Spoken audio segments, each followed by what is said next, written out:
There's a lot to unpack here, but many Republican lawmakers and some moderate Democrats are fighting to stop Title 42 from expiring in May. They've asked President Biden to reconsider this.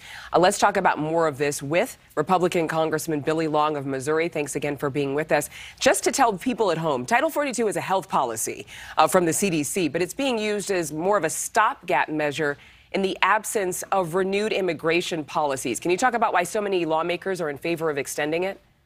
Yeah, it's been very, very effective whenever President Trump put it into place. And of course, Joe Biden's trying to undo everything that President Trump did that was good. Even Mark Kelly, senator from Arizona, who's up in a very tough reelection battle, has called for this to stay in place. And I think that I'd like to encourage all your listeners to call their congressmen, call their senators, call the White House and tell them to stop this madness. You're talking about, as you mentioned there earlier, 18,000 people per day.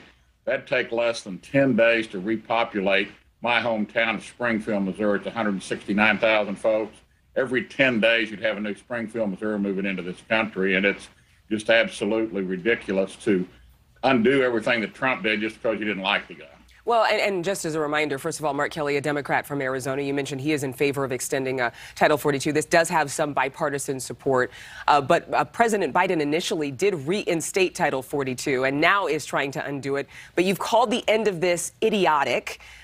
You know that there are numbers that are just unprecedented expected when Title 42 expires in May with this surge of undocumented immigrants, not just those who are coming across and surrendering, but those who are able to go across the border illegally. Is there a plan B in place at all to handle this surge if Title 42 expires? And not according to the Border Patrol, not according to the National Guard, who's going to have to do a lot of this. Absolutely not. There's no plan B. That's the thing. And why? Apparently, we're done with COVID. That's why President Biden wants to do away with Title 42, because it was a COVID-related item. Now, but we still have to wear masks. They've extended the mask wearing on airlines for people anywhere they go. So it's just, again, it's kind of crazy. And there is no plan B as far as I can ascertain. So that's why people really need to get a hold of their congressmen, their senators, the White House, and say, please, please leave 42 in place. It's 18,000 people per day. Like I said, every 9.3 days or whatever, you'd have a new city of the size of Springfield, Missouri, which is a pretty good sized town. So this is just, like I said, just crazy. Let's listen to what White House Press Secretary Jen Psaki said recently, and I'll get your response on the other side. We're seeing from Republicans is an effort to politicize this and not fix what we all recognize as an outdated and broken system. Any Republican who wants to work with us on immigration reform, you're invited. Let's have a conversation. We have not seen an expression of that interest across the board. What is your take on this? Because it just appears, I would wonder if there has been anything presented by Democrats, let alone Republicans, about immigration reform.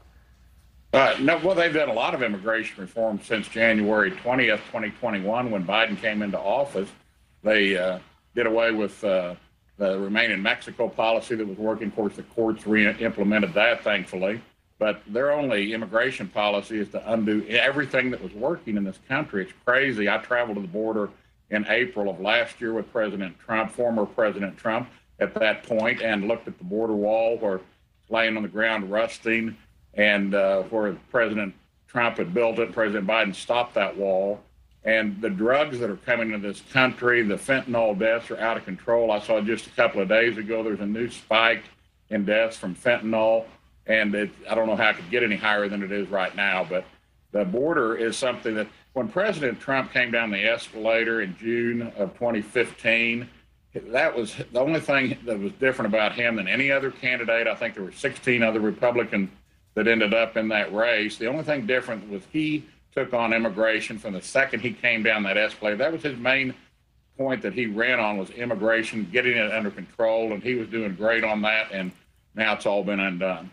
It's just fascinating because you have a lot of people who live in Texas who know all about this story. In some states, you know, you talk to people and they're like, what's going on?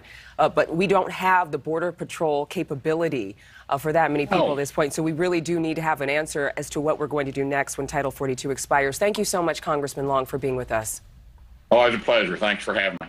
Thank you so much for watching. Make sure to click on the red subscribe button below so you can get more of NewsNation's fact-driven, unbiased coverage.